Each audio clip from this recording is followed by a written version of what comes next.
What up, Fight World? It's your boy Ego, and I'm back with some more boxing. Today is Monday, which means Monday Mail Day, boxing Ego style. Let's get it in. Q&A. Now, I hit the thumb up on the questions I will be answering. Let's get into it, see what is cracking. First question is from Ali Dago619. Do you think it's time to put Errol Spence Jr. in the ring with a top 5 welterweight, or is it too soon? My opinion, I don't know about a top 5, but definitely a bigger name. Like the Chris Van Helsing or Van Heerding, whatever his name is. Phil LaGreco, guys that have lost to like Sean Porter. We don't want to see him. Oh, I can't really speak for everyone. I don't want to see him in there with those types of guys that, you know what I mean, really haven't made no noise on the mainstream of boxing. So for me, I would love to see Errol Spence Jr. versus like a Victor Ortiz, a Josecito Lopez, Andre Berto, any of those types of names. Not necessarily a top 5. I think that'll come within due time. And the reason why I say that too is I believe he's inching closer to a mandatory spot for Kell Brook's IBF belt. So if he gets a credible name under his belt, then that top 5 welterweight fight will come. So he just has to run his course and just step it up. Fight a bigger name. You know what I mean? The guy he fought last time, I think his name was Barrera. I don't remember his last name. The guy he just stopped in Texas with Charlo on the card. But yeah, I want to see him step up. Not necessarily top 5, but definitely a bigger name that we've all heard of. Next question is from J386. On a scale of 1 to 10, how would you rate Triple G's resume? At the moment, to be perfectly frank, it'll probably get like a 5. It is very average. The reason I say that is because based on what Triple G does well, I have not seen him ultimately tested. He's a good fighter. He's going to be hard to beat. I think he's the best middleweight. I've made videos in the past saying I think he's the best middleweight, but the final stage, the final leg is proving that. You have to prove it. I've thought a lot of good guys would be, or not even just me, other people, Jermaine Taylor, Kelly Pavlik, those were supposed to be guys who were supposed to run boxing. And when Pavlik stepped up with Bernard Hopkins, what happened?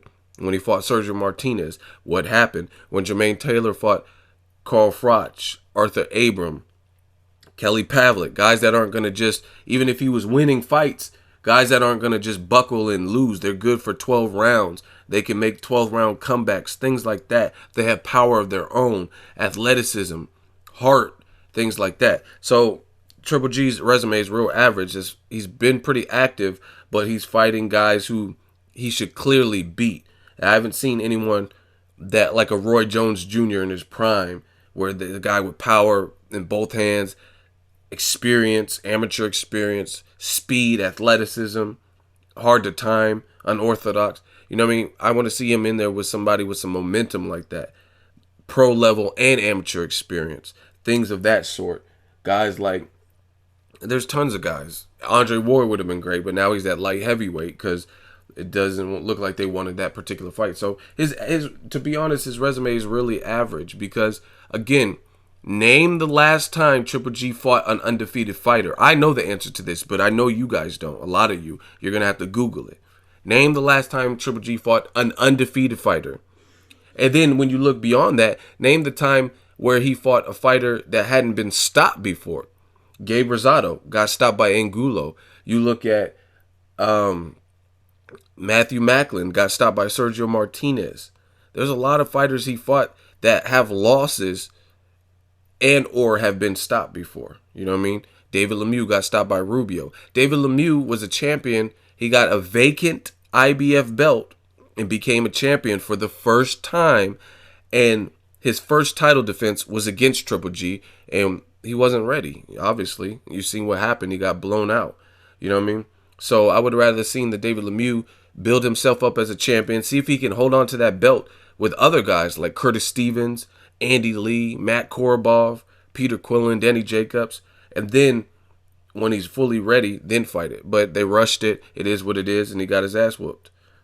I mean, there's no other way to put it. You look at guys like Martin Murray. Martin Murray, he's a solid fighter, but he's never been a champion. He's lost all of his big fights. Some of them were close. Some of them you could have said went the other way, but that doesn't matter. And not to be unfair to Martin Murray. It doesn't matter, because what I'm saying is he did not get to live as a champion. He did not get the confidence because he had a loss. You could call it a robbery or whatever, but it doesn't change the fact that he has a loss and he didn't have the confidence as a champion. He didn't have the belt. He didn't have the hardware. You could say so-and-so won the fight all day long, but that doesn't change the fact that he did not get to live as a champion. He did not. Even if you know in your heart you won a fight, you still lost the fight on paper, so you don't have the same confidence that you would have as when you actually are awarded the victory. You know what I mean? Martin Murray, Sergio Martinez, he had an injury. Sergio Martinez re-aggravated his knee. I thought he won that fight, but he lost on the judges' scorecards. His fight with Felix Sturm, it was a draw. After he fought Golovkin, he fought Arthur Abram. He lost that fight. So, you know what I'm saying? He's never been a champion. So, for me, I have to see Triple G fight somebody. Like, yeah, Carl Froch would have been perfect, because Carl Froch is a man's man. He got a chin. He's always in shape for the most part that I've seen. He has heart. We've seen him come from behind and pull out victories in fights with Jermaine Taylor. We've seen him pull victories from behind, like the first George Groves fight. You know what I mean? Then he duplicated what he did in the first fight and proved it wasn't a fluke. Came focused, stopped George Groves again, made him fold his leg. You know what I mean? It looked like George Groves was doing yoga. Carl Froch beat Kessler. You know what I mean? Avenged that. The only person he didn't really beat and avenge was Andre Ward. You know what I mean? But he still has the experience from fighting Andre Ward. So that would have been like a perfect type of candidate. Oh, you could say he ran off into retirement or whatever. He's already proved what he needs to prove. His career is content being over. Triple G's isn't. So despite that, I'm saying that is the type of candidate that would really make Triple G's resume pop. Because we get to see him in there with a stand-up dude with some momentum, a guy who's not going to buckle, a guy who's felt power before, a guy with a lot of heart, a lot of experience, and we can really say how good Triple G is. ERISLANDY Lara, that's another one. Lara has been there with Paul Williams, you know what I mean, a known champion and destroyer. I thought he won that fight. He's been in there with guys like Angulo, when Angulo was looking better. He's been in there with Vanes Martirosyan, an Olympian. You know what I mean? Canelo. Those are the types of fighters. When you fight Dominique Wade, nobody's seen him as a pro. We haven't seen it. We've seen him against a 41-year-old Sam Solomon. It's a big difference. So he has some amateur experience, but he doesn't have pro-level experience. So it's hard to gauge Triple G off of Willie Monroe's, Adama, Rosado, etc. Next question is from King Kawane. Ego, considering the Canelo-Khan fight was made despite Golden Boy's lawsuit against Al Heyman, do you think a unification bout can be made between the winner of Ali Vargas and one of the other champions at welterweight? Yes, I do. I said this for a long time. Mayweather versus Pacquiao, for a lot of reasons that I'm not going to get into for the sake of time in this video. If you follow boxing, you should already know. But Mayweather and Pacquiao was probably the most difficult fight to make for a variety of different reasons. You had cross promotion with HBO, and Mayweather had moved over to Showtime. He had his old promoter, Mayweather's old promoter. He didn't get along with him, Bob Arum. You had Freddie Roach and Floyd Sr. leaving comments and putting things out in the media, bashing the other side. You had Floyd bashing the other side, Pacquiao bashing the other side. Very difficult fight to make. If that fight can be made, I think any fight can be made, especially with the drug testing and the negotiations on the split and who's the bigger star. There was just a lot of roadblocks. And if they finally got that done, then I think these other fights, because there's no one even remotely in the stratosphere of what Mayweather and Pacquiao were and are to the sport in terms of the superstardom. Both accomplished guys, both have solid pay-per-view numbers, like historically. Mayweather has like 15 pay-per-views. Pacquiao has a ton. He's done over 1 million homes before. So when we're talking about Canelo-Khan facing like Ali Vargas or whatever the situation, or I don't know what cross promotion you're talking about. Ali Vargas. Oh, you said Ali Vargas and other welterweight champions. Yeah, I mean Saddam Ali is a great fighter, not a big name. Jesse Vargas, not a big name. So you had to mix him in with other welterweight champions, Kell Brooks, the Danny Garcias, and people like that. That shouldn't be a problem, because nobody is where Mayweather and Pacquiao are in the sport, you know what I mean? And that fight was made. So I do think it's possible, and hopefully it does happen. Next question is from Theodore John Kaczynski. Ego, is Khan going to unify the middleweight division? I don't know if you're trolling or if that's your real question that you really believe. I don't. Even if he beats Canelo, I think he'll do it for the shits and giggles and for the experience and the accomplishment, and he'll drop back down. I don't think he has any plans to stay at middleweight and unify. Plus, I don't think that would be good for him.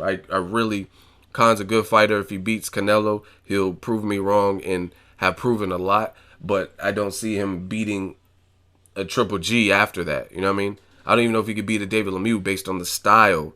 David Lemieux has heavy hands. You know what I'm saying? So I don't think he'll unify the middleweight division personally. You know what I mean? It doesn't even sound right. Amir Khan versus Danny Jacobs. You know what I'm saying? Another person who got cracks. I think those guys are just too big, too powerful. We'll see what he looks like with Khan, or Canelo, but I don't see it. Next question, Edgar Salinas. Breakdown Chavez Jr. versus Jack at 168. Now, I told you guys I don't really like doing full-fledged predictions because sometimes I got to study tape and do more research. I mean, I've seen all these fighters, but I like to do predictions in a separate video. But just an early preview, it's a good fight. Hopefully, Chavez Jr. is disciplined. I think Chavez Jr. looked like trash his last fight with Reyes. Did not look good. He said he had an injury. Maybe that's the reason, but he looked terrible. Before that, he got stopped by Fonfara. So I would easily favor BADOU Jack. I'm not going against BADOU Jack unless it's a bigger name, like maybe a James DeGale. But the reason being is I went against him against Anthony Durrell. Proved me wrong. I thought George Groves had a strong chance of beating him, and he looked good in that fight. So BADOU Jack, I mean, he has confidence. He's the champion. His performances have been more complete and more consistent than Chavez Jr. It'd be nice to see Chavez Jr. hold his own and you know what I mean, come back real disciplined and look good. I think it'd be good for the boxing. You are the son of a legend. Don't embarrass your father's lineage and last name. But being honest, I don't picture Chavez Jr. beating Jack. I think Jack is more technical. He's more sound, and he's the champion with confidence of beating guys, in my opinion, that are more skilled. Anthony Durrell and George Groves. I think they have better technique than Chavez Jr. Chavez Jr. was a guy who kind of got away with making mistakes because he had the size differential where he could bully dudes. But after him being stopped and struggling to make weight, the blueprint on how to beat him is more so out than the BADOU Jack, who's been stopped before, but he bounced back nicely. Next question is from Madif Kinney. Hey, Ego, when will the WBC, WBA, WBO, and IBF recognize the new weight division, 155 pounds, Canelo-weight? See, I think you guys are trolling me now. I don't know. Canelo-weight is just whatever. He's doing whatever he wants. Next question, Mark Montgomery. Hey, Ego, although there's no doubt by most true boxing fans that Triple G is the best middleweight, just like there's no doubt the resume is somewhat lackluster, would you say that his selection and who he fights is mostly manipulated by Abel Sanchez and Tom Loeffler? Though Triple G, Golovkin, can speak some English, there's still somewhat of a language barrier, and it seems that Sanchez and Loeffler are always the one making all the bold statements. Though it's possible that they could be echoing his orders, it seems like those two guys are the main shot callers, not Golovkin himself. His English is broken, but even when he does speak, it's always with respect, and he always seems humble. What do you think? Yeah, I mean, you get that a lot in boxing. Like, Pacquiao seems pretty humble. You know what I mean? He seems like a mild-mannered, chill dude. But Freddie Roach is the one egging it on and saying the craziest things in the media, like saying Pacquiao's going to knock everybody out. Marquez is getting knocked out in 5. Bradley's getting knocked out in 2. Mayweather will lose with Pacquiao having one hand tied behind his back. Freddie Roach is the one saying that. So I wouldn't be surprised. A lot of times you have the trainers that they like to be in the spotlight. Tom Loeffler is the promoter. That's his job, to promote his fighter, build interest. So most of the time they're probably going to speak to the media more so than the actual fighter. Your question is his resume is lackluster. I kind of went over that earlier. Would you say his selection and who he fights? Yeah, I mean, for the most part, I think a lot of these fighters aren't necessarily in the driver's seat like a Pacquiao or Mayweather, where they could just pick their opponent or have a handful of names and pick. I mean, Golovkin might be at the point where you can give him 3 names and he'll pick the person he wants, type of thing, and then they'll go after that fight. But yeah, it might be that. But still, I think Golovkin does have some say, broken English or not. I mean, he obviously is trained by a guy who's not from Kazakhstan and speaks English. So, I mean, he knows how to communicate. So, I do think it's a culmination of the different things. I think the trainer talks to Loeffler, Loeffler talks to Triple G, and it's a circle. You know what I mean? They're a team. So, I think everyone plays a part. Everyone plays a role. I'm not going to alleviate Triple G. I think he does have some. He's a growing star, so I do think he has some choice in the matter of who he fights. You know what I'm saying? And if it comes to like a ERISLANDY Lara or Dominique Wade, I'm pretty sure he would probably choose the guy without the tricky style, the Cuban style, that has the ability to make a lot of people look bad. That's just my opinion. So I think it's everybody. Next question, Boxing Phenom 95. Since Little G is fighting an Al Haymon fighter, do you think he should have tried to fight Lara instead? Yes. Reason being, like I said earlier, Lara is a guy who has shown, we know he's got knocked down by Angulo twice, right? But he got back up and he broke Angulo's orbital and had him looking like an X-Men character, right? Lara's been in there and got robbed versus, what's his name? Paul Williams. He's been in there and had tough fights with an awkward guy like Carlos Molina. He got robbed by Canelo. I mean, that was a close fight, but still I thought he won the fight. But that was an HBO pay-per-view or Showtime pay-per-view, whatever it was. And he has that big fight experience. I can't say the same for Dominique Wade. Dominique Wade has some amateur experience. He did pretty well for himself from what I hear. But he hasn't fought nobody on the pro level, minus the headgear, with all the pro rules versus the amateur, especially when they try to go back to more of a pro style in the current amateur system. But when Dominique Wade was in the amateurs, it was like more or less the point system. So different rules, different gloves, different judges, different no headgear, stuff like that. Very different. And I think Lara has more pro level experience because he's been fighting in the States for a long time. He's with Al Haymon, so he's been fighting regularly. So to me, that fight would prove more. And he said he wants to move up than Dominique Wade. It's hard for me to give someone like Triple G full-fledged credit fighting a guy who the boxing world is his mandatory. Yes, that's fine. But this is the thing. Everyone using this whole, oh, it's his mandatory, he has to. False. With the mandatory, you have to fight a person by a certain date. You have a certain time limit. They don't just say, oh, you have to fight him by next month. If not, then that's your ass and you get stripped of the belt. Second of all, Golovkin has a ton of belts. So I don't think him getting stripped one belt is that big of a deal. Not saying he should want to get stripped, but I think Dominique Wade is his IBF mandatory. He just got that when he beat David Lemieux in October of last year. So trust me, he has more time. Plus, you've seen Canelo. Is Canelo fighting his mandatory? Is Amir Khan his mandatory? No, Amir Khan is not Canelo's mandatory, but he talked to the sanctioning body and negotiated, both teams negotiated with the WBC, and they said, hey, we're going to have voluntary defenses to further build up a Canelo Triple G fight. Everybody was on board, and that it is what it is. So they worked something out, and that's how it is. Dominic Wade could be the mandatory all day. Keith Thurman was Mayweather's mandatory. I'm sure Pacquiao's had mandatories that he hasn't fought. So, again, when you're a star power, you can usually negotiate and you usually have a time frame in which you have to defend it. So, I think he could have fought Lara and said, hey, we'll definitely fight Dominique Wade by the next. I don't even know if Dominique Wade is in a rush to fight Triple G. You know what I mean? I never talked to him. So, either way, mandatories have been mandatories for a while. There's tons of people who haven't fought their mandatories and get extensions and things like that. Next question, Gareth Berry. I have a question for you, Ego. How far do you blame Triple G for his poor resume? That is he entirely blameless because he is being ducked so hard? Or is that a load of nonsense and he is in fact ducking others? Regards, Gareth. Now, there's no one answer to that question.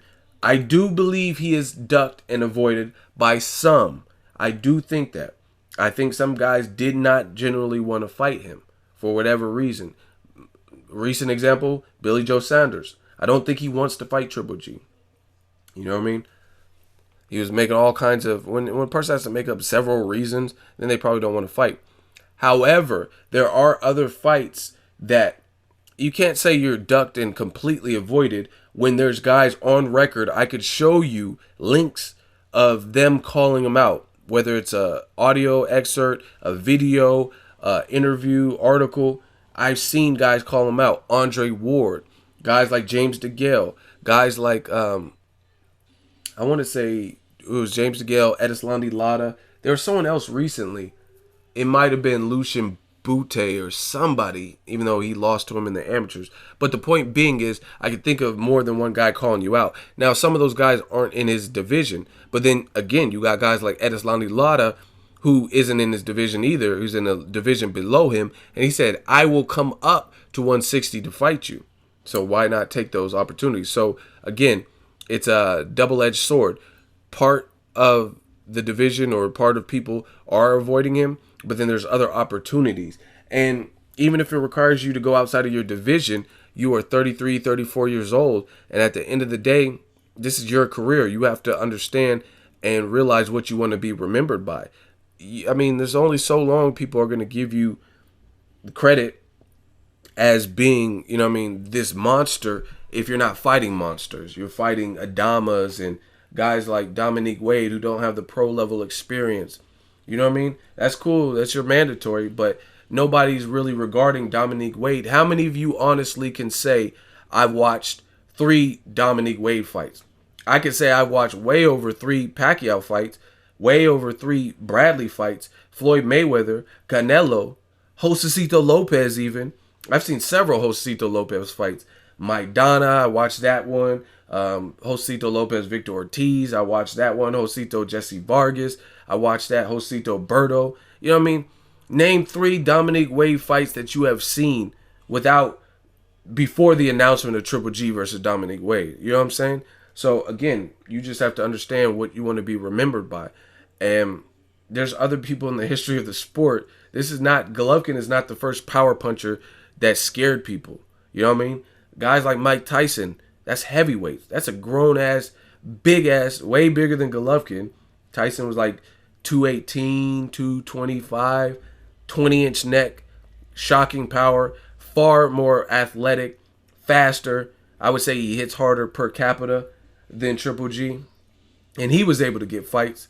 So realistically, I think Triple G can get fights, but I think he's kind of selective. First, it was a range. We could fight 154 to 168.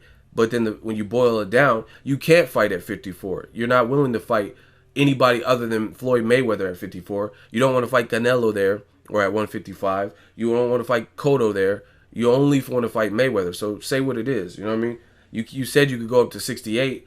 You want to fight Chavez Jr., who lacks amateur experience, lacks technique, like I said earlier in this video. You want to fight him at the full 168, or even Carl Froch, who's not as defensive as an Andre Ward. You know what I mean? He's not an Olympic gold medalist like James DeGale and Ward.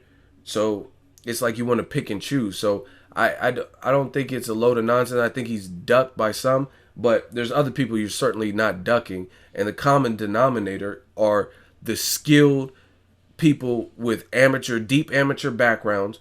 James DeGale, again a gold medalist. Andre Ward, again a gold medalist. ERISLANDY, LARA, Cuban boxing school. You know what I mean? Guys who are skillful with the style to make others look like shit, even if they win. You know what I mean? Andre Ward's undefeated. He'll make you look terrible. Edwin Rodriguez, you see him versus Michael Seals. He's putting up an epic barn burner, and there's knockdowns galore. Then he fights Andre Ward and looks like dog shit.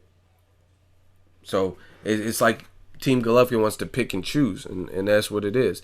So he is being avoided by some.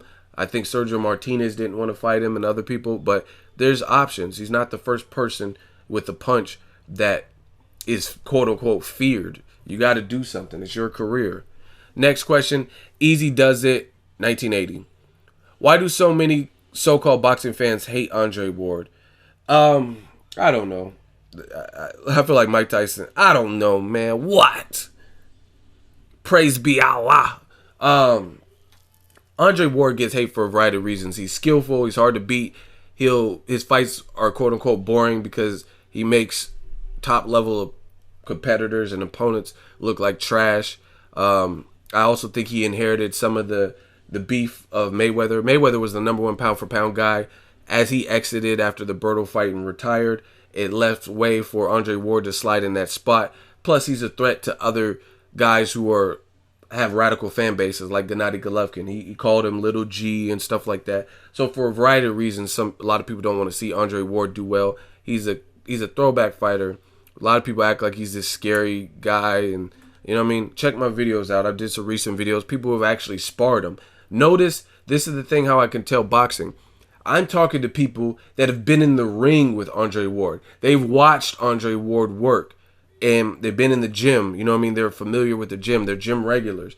And none of them are saying the dumb shit that I read in the comment section.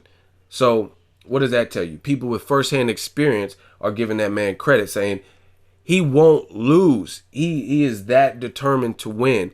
He will not give you a break. He's coming for your throat. He makes you work for 3 minutes of 3-minute rounds. You know what I mean? He's a talent. He's a phenom. He's hard to hit, right? But let these people in the comment section tell it.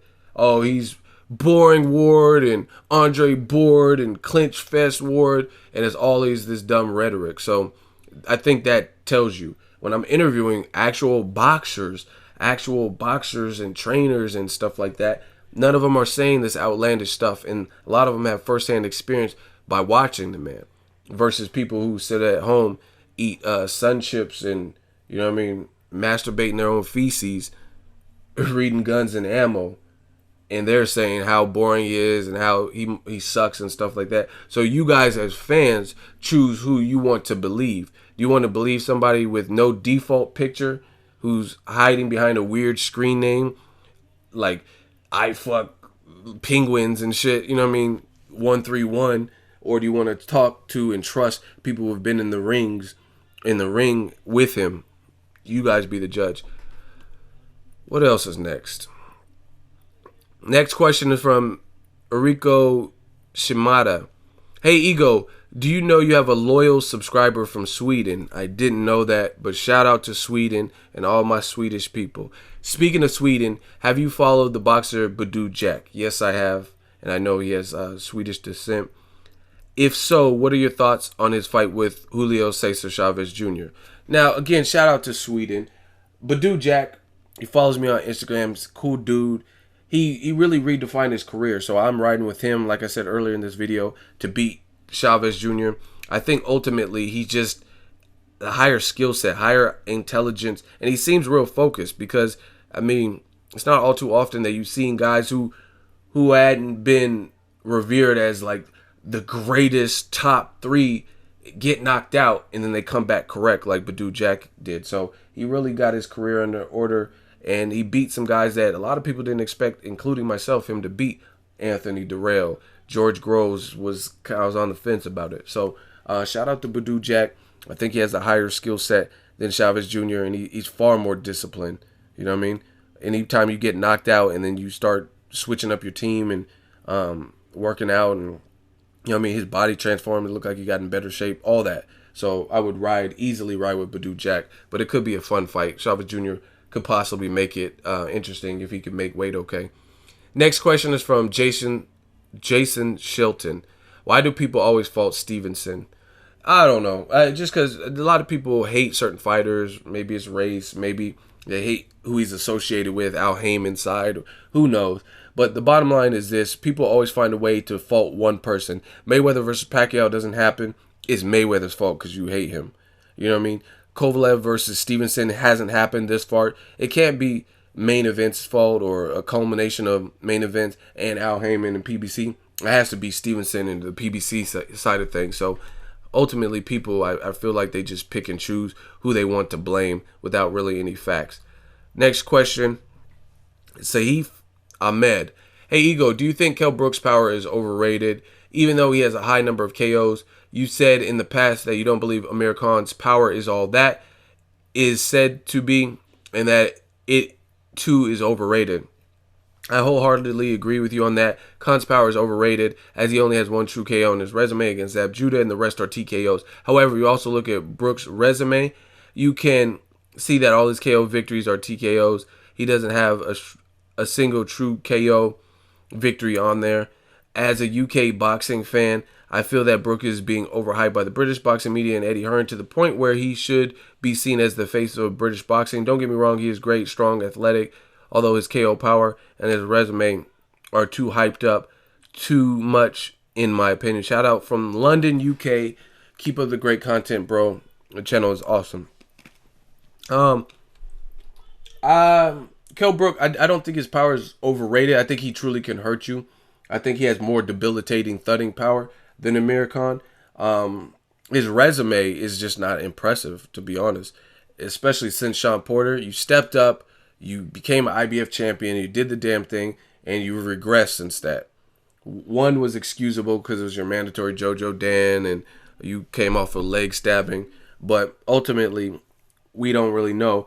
And most people's KOs drop as they start fighting upper echelon of competition. So I do think Kell Brook is a big welterweight, though. So I don't think his power is overrated. I think he does have pop, and I think he's a big dude, big athletic kind of dude with heavy hands. But he needs to step up his resume. I mean, Diego Chavez was a fun scrap, and then it got scrapped, and now he's fighting what's his name, Kevin Bezier. Fights like that doesn't really prove much unless Bezier wins. You know what I mean? But it doesn't prove much to Brook. So we want to see Brook in there. He has a tough test with Sean Porter. That's a good fight. You know what I mean? Amir Khan's challenging himself, stepping out of the division to fight big-ass Canelo. That's a good fight. Well, I think it's a one-sided fight, but it's still a hell of a challenge on Khan's behalf. So Kell Brook needs to do that as well.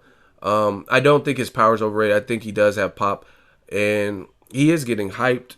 And it just he has to match that with stepping up his competition.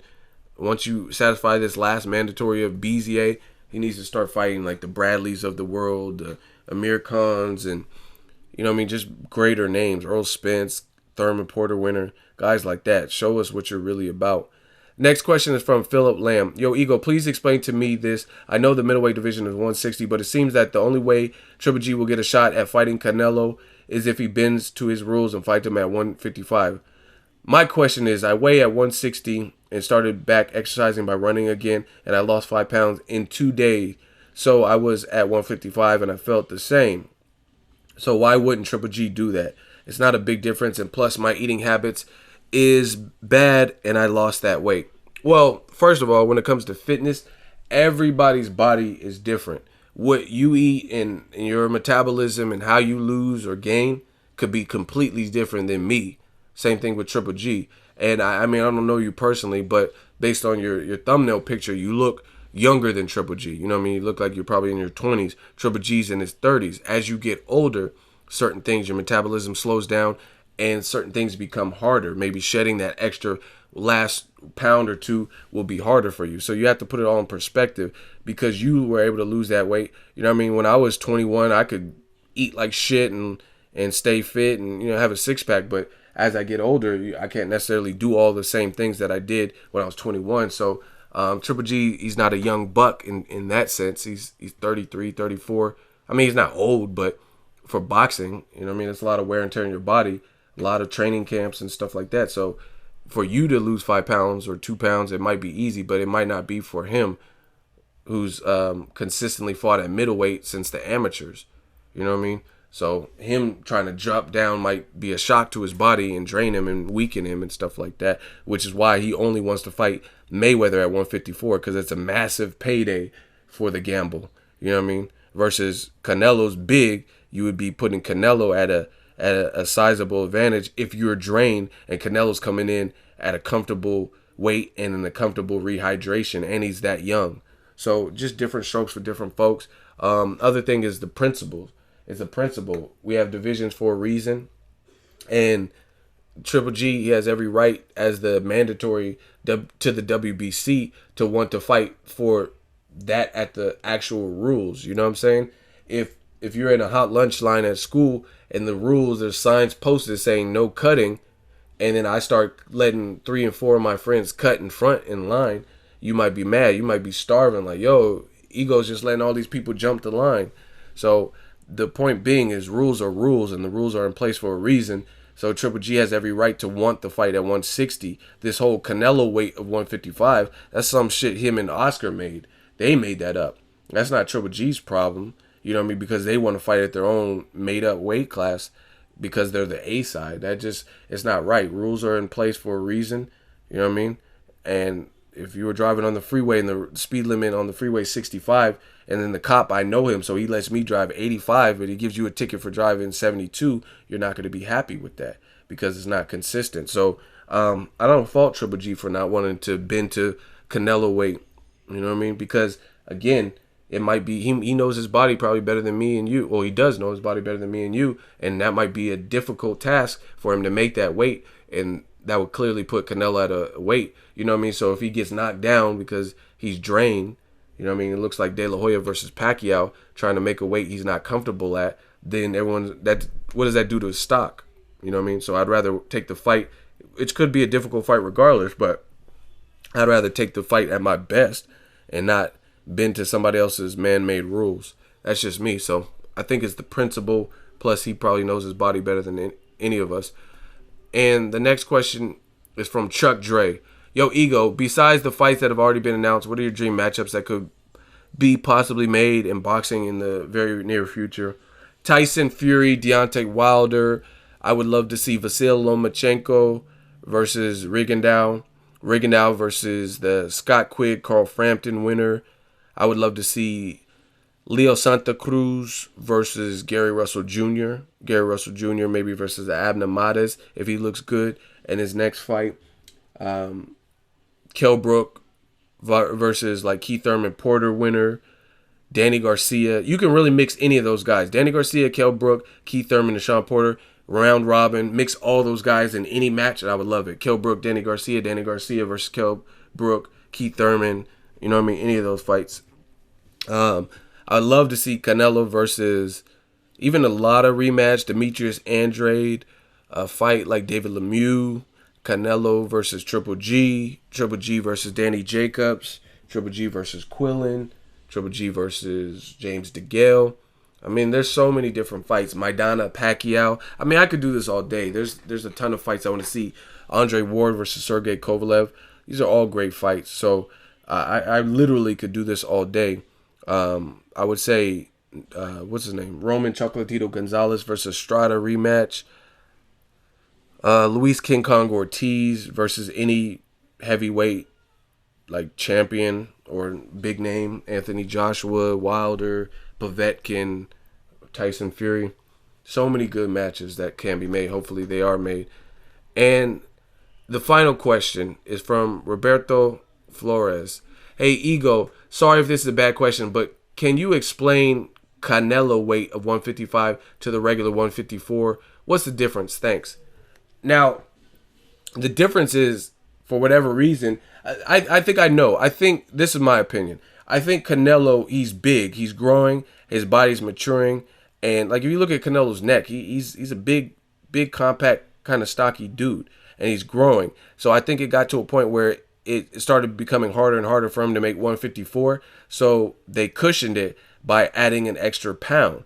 And he probably seen in the Angulo fight, yeah, this felt more comfortable than when I had to make the Mayweather catch weight. I didn't have to diet as strict, or I didn't have to crunch down the last week or two and, like, you know what I mean, really buckle down and struggle to make weight. So since the Angulo has been on and popping, and he's continually fought at this man-made weight class of 155. And I think it's because he could clearly move up to the next division to fight 160, but he's trying to teeter before his body forces him out because it kind of gives him an advantage. Canelo's not the tallest guy, so if he went up to middleweight, there's some real certified challenges. Golovkin is taller than Canelo. You look at Danny Jacobs, he's 6 feet tall.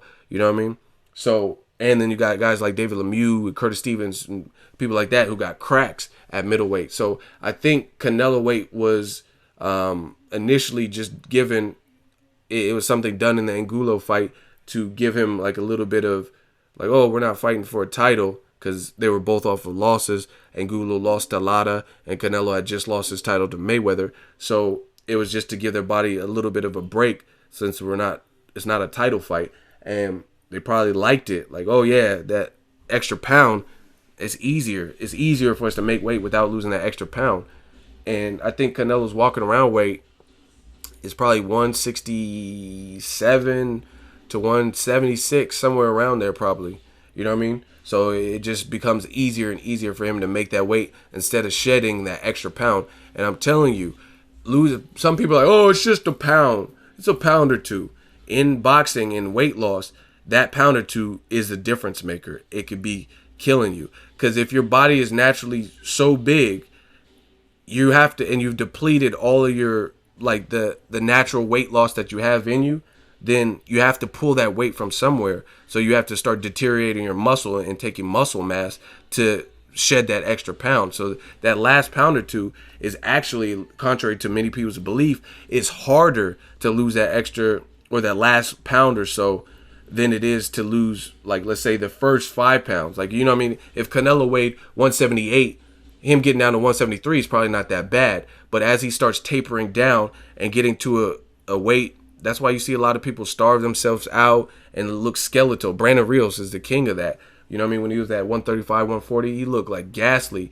Paper thin skin, looked dry, his lips looked chapped because he's dehydrating his body, trying to struggle to make that weight. You look at De La Hoya versus Pacquiao. He went down a weight division late in his career after being stopped by guys like Bernard Hopkins, being in wars with Mosley, and it becomes harder, especially the older you get. So I think Canelo-weight was initially as a non-title fight, and he just enjoyed that cushion, that extra break, and not having to lose an extra pound, and he just kept true to it. Now he knows he's a big star, so he's trying to flex that. He's trying to flex that muscle. Like, you want to fight me, fight at Canelo-weight.